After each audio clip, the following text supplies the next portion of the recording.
السلام عليكم ورحمة الله تعالى وبركاته. مرحبا بكم في توقعات النشرة الجوية لهذا اليوم، يوم الاثنين وهذا الأسبوع بإذن الله تعالى.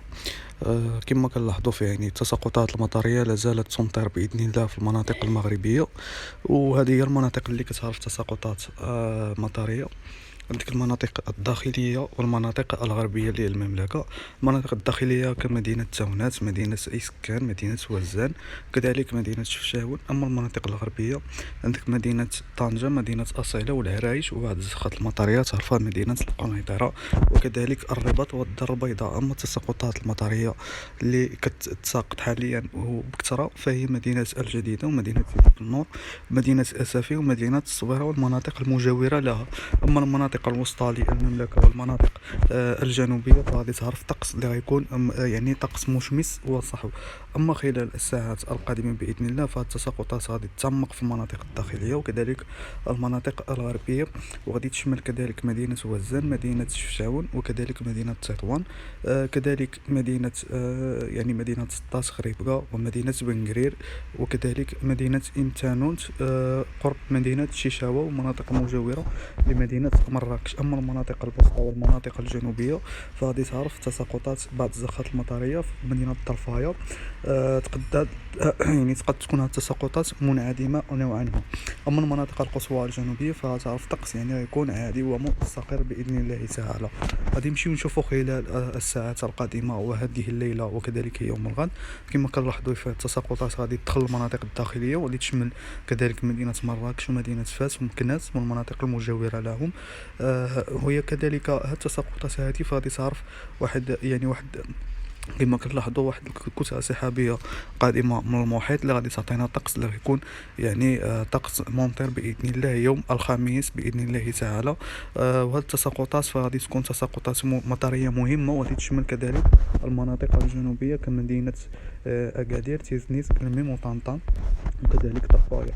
أما التساقطات المطرية فغادي تهم مدينة جبال الأطلس المتوسط وجبال الأطلس الكبير، واتجه مباشرة نحو المناطق الشمالية الشرقية كمدينة الحسيمة، الناظور، وجدة، تاوريرت، وطوات الحاج والمناطق المجاورة لهم، تينديت وميسور.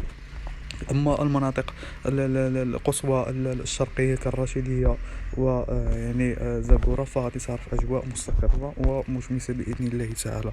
خلال هذه الأيام هذه أو خلال هذا الأسبوع الأمطار غادي تكون الحمد لله غادي تعرف واحد الإقبال كبير في المناطق الداخلية والغربية بإذن الله تعالى خلال هذا الأسبوع بإذن الله. نمشيو نشوفوا علو الأمواج. فعلو الأمواج بإذن الله تعالى خلال هذا اليوم وكذلك هذا الأسبوع هذا فالبحر أو المحيط الأطلسي غيكون هائج بعلو أمواج يكون كيتراوح ما بين 3 ديال الأمتار إلى 4 أمتار بإذن الله تعالى. من مدينة طنجة إلى مدينة طنطان فعلو الأمواج يكون كيتراوح ما بين 2 حتى 3 ديال الأمتار. أما البحر الأبيض المتوسط فغيكون قليل الهيجان بنصف متر فقط. ومن طنطان إلى مدينة بوجدور فغيكون البحر مستقر، ومن مدينة بوجدور إلى مدينة القويرة فالبحر غيكون هائج بإذن الله طيلة هذا اليوم وكذلك يوم الغد بإذن الله تعالى.